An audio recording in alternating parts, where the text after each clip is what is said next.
An integral part of every race club is a track manager and his team, of course. We're joined by Steve Andrews. He's been around for a long time. Thanks for joining us. No worries, mate. First question. You've been here a long time. Yes. How long, and exactly how did you start and get to where we are today? So I first started here in 1974. It was just after the 74 floods. So been involved with horses all our lives, the whole family.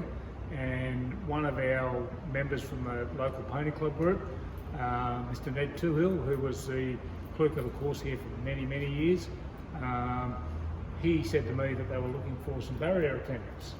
I was probably age 13 or 14 at the time, and looking for some pocket money. So yeah, jumped at the chance. So in those days they raced every Saturday. One Saturday you'd have 5 races, the next Saturday you'd have 4 races. So it wasn't too far from home, so I'd jump on my push bike right over here, do the races, and used to get $20 cash in hand for the afternoon, and that was it. So it was great. I had pocket money, and that's how I started off here. And as I said, as I progressed through the years, Ned Toole, he was the clerk of the course here. He's offsider. He retired, and they were looking for a clerk of the course. And being from pony club background and the horses, I then moved on to do clerk of the course every Saturday, and we used to go 6 and 7 races on those days. So in those days too, we were on the old track, which was only a 1,660 metre track. So the current track is 1,880, nearly 1,900 metres in circumference. So that was changed in the mid 80s when they extended the track. So that's briefly how I started. Yeah, right. So you've been track manager for how many years? So I was the assistant racecourse manager from about 97 through to 2005, when Jeff Fanning, my boss then, he retired, and I took over about 2005, 2007, as I actually stepped up to, it wasn't actually track manager, but it was like a fill-in track manager until the position was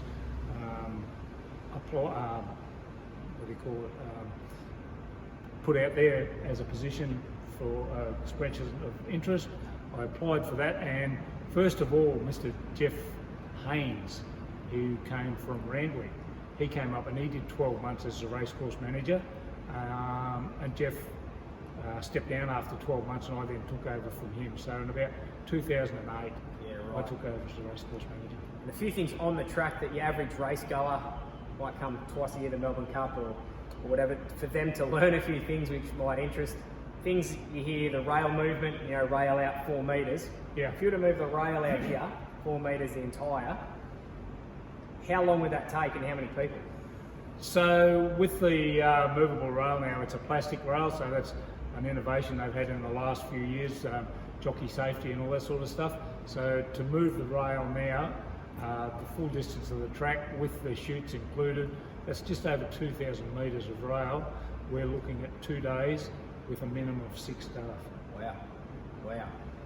Because there is a lot of rail movements. Lots of it can be sort of from the 1400. Yeah. But that's a lot of work. It is, and especially when you're backing up week to week. Yeah. So you only virtually have Sunday's your day of rest. Yeah. So you only got 5 days there to do all your rail movements, patch your tracks, and keep your training tracks up to scratch, and have trials and jump outs and all that as well. And just on that, do you know off the top of your head, how many times do we race a year here? So at this year we'll probably finish up with only about 57 for the financial year. Wow. So we're still better than one a week. Yeah, it's a lot of racing. Yeah. Another couple of things punters might hear is your Verdi Draining. Just a quick explanation. Yeah, so the Verdi Drain is a unit that we use to aerate the track. So probably the best and the easiest way to describe it, it's an oversized pitchfork. So your pitchfork drives the fork into the ground, you tip it, pull it out, it breaks the ground up, allows the air down into the ground. Yeah. Well, the Verdi Drain's one of them, but about 2.5 metres wide. Right. And any set sort of time limit you do, as in how often would you Verdi Drain? Or? Normally try and do it once every 3 months, because if I went any more than that, the track would be too loose. Yep.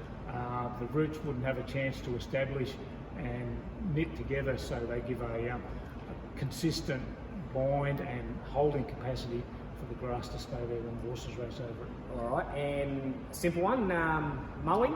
I know it changes summer, winter maybe, but how Yeah, often true. usually? So kikuyu, which is the species of grass we have on the track, is very vigorous in this part of the world. Seems to like the effluent water, so we water with treated effluent water. And with the fertiliser program we have, we normally mow in summertime 3 times a week. Yep. And then in winter times you'll get down to once a week. Yeah, right. Yeah, because you could easily get more than an inch growth. Oh, yeah, overnight. Yeah, virtually. Right. Yeah, Yeah, right. Yeah. Right. So we cut the track at around 5 inches, so 125 mils. So it's fairly long. It's not like your lawn at home. Yep. You don't go out there and you can't putt on it with a golf ball. That's for sure. True. And well, look, thanks for joining us. You've done a great job. I'm sure everyone knows how good of a job you've done here over the time. And when we get the new track, you've got to stick around for a few years. You've held it together like the old V and Commodore. Now you're going to have a Ferrari, so you have to stay at the helm and steer us around. Yeah, I've got no intentions of going anywhere. As I say, I've been here quite a few years. So 74 I started, and actually family history here. Back in the early 50s, before the track was even built, my dad used to run cattle through this area. So there's a lot of family history in this area. So I'm not planning on going anywhere at this stage. Lay claim to it.